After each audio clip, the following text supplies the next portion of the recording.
Poultry school BD থেকে আপনাদেরকে স্বাগত জানাচ্ছি। আজকে আপনাদেরকে একটি ব্রিডার ফার্মের, বিশেষ করে ব্রয়লার ব্রিডারে মোরগের যত্ন কীভাবে নিতে হয় বা কীভাবে খাওয়ালে ভালো বডি ওয়েট মেনটেন করা যায় এবং তাদের থেকে ভালো রেজাল্ট পাওয়া যায় সেটা আজকে দেখাবো। সাধারণত আমরা ফ্লোর এবং স্ল্যাট কাম শেডে মোরগ মুরগি একসঙ্গেই থাকে।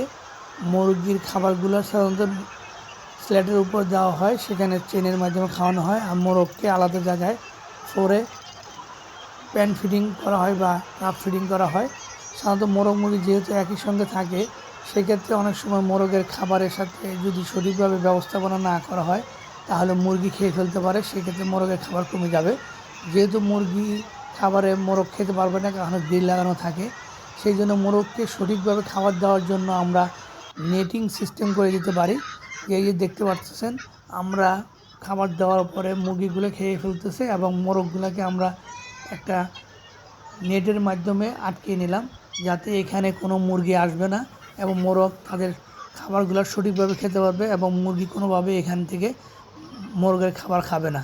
এভাবে যদি আমরা দুই সাইডে নেট দিয়ে আটকে দিতে পারি যাতে মোরগ না আসে। এই যে দেখুন, আমরা দুই সাইডে নেট দিয়ে দিয়েছি।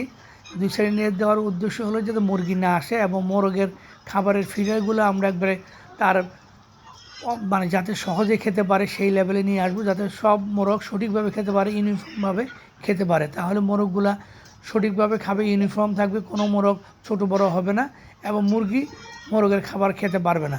এভাবে আমরা যদি মেনটেন করি তাহলে আমরা সারা বছর মোরগ মুরগি থেকে ভালো রেজাল্ট, ফার্টিলিটি পাবো, হ্যাচাবিলিটি পাবো এবং আমরা অধিক পরিমাণে বাচ্চা পেতে পারি এবং মোরগের নষ্ট হওয়ার সম্ভাবনা কম থাকবে, ইউনিফর্ম থাকবে। এই যে দেখতে পাচ্ছেন, সুন্দরভাবে তারা মোরগগুলো খাবার খাচ্ছে এবং তার হাইট কেমনভাবে দেওয়া হয়েছে যাতে সহজে খেতে পারে। এবং এখানে মুরগি যদিও ঢুকে যায়, কোনো সময় এগুলো বের করে দেওয়া সহজ হয়। এই দেখুন, সমস্ত মুরগিগুলোকে বের করে দেওয়া হয়েছে, এখন শুধুমাত্র মোরগগুলাই সঠিকভাবে খাবারগুলো খাচ্ছে। এইভাবে আমরা যদি এই নেটের মাধ্যমে মোরগগুলোকে আটকে প্রতিদিন খাওয়াতে পারি তাহলে মোরগগুলোর তাদের ইউনিফর্ম খাবার খাবে এবং পরবর্তীতে তারা ভালো থাকবে এবং সেই ক্ষেত্রে তাদের ফার্টিলিটি এবং হ্যাচালিটি ভালো হবে। ধন্যবাদ সবাইকে এই ভিডিওটি দেখার জন্য।